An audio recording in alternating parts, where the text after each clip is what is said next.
এই জিনিসটা দেখতে একটা খেলনার মতো, কিন্তু পৃথিবীর লাখ লাখ মানুষ বিশ্বাস করে এই ছোট্ট কাঠের টুকরোটা নাকি মৃতদের সাথে কথা বলার দরজা খুলে দেয়। অনেকে বলে আমি হাত নাড়াইনি, কিন্তু তাও এটা নিজে নিজেই নড়ছিল। প্রশ্নটা হলো, তাহলে নড়াচড়া করছিল কে? রাত, আলো নিভল, চারজন মানুষ গোল হয়ে বসে আছে, সবার আঙুল ওই প্ল্যানচেটের ওপর। হঠাৎ কেউ জিজ্ঞাসা করে, কেউ কি এখানে আছে?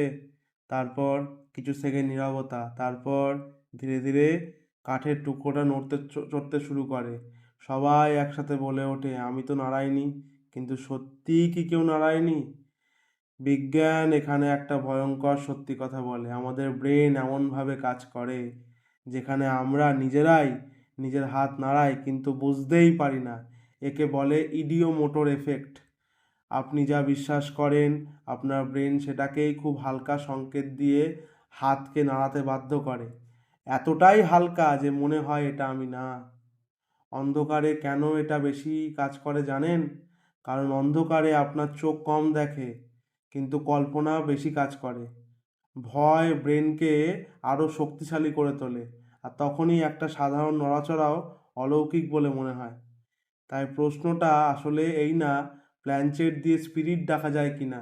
প্রশ্নটা হলো, আমাদের ব্রেন আমাদের সাথে কিভাবে খেলা করে।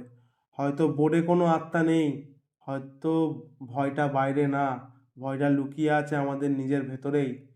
মনে রাখবেন, সব রহস্যের পেছনে অলৌকিক শক্তি থাকে না। কিছু রহস্য জন্ম নেয় মানুষের বিশ্বাস থেকে।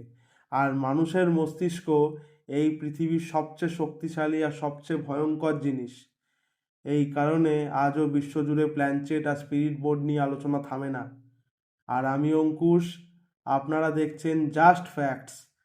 ভিডিওটা ভালো লাগলে অবশ্যই লাইক, শেয়ার আর সাবস্ক্রাইব করে আমাদের এগিয়ে নিয়ে যেতে সাহায্য করবেন।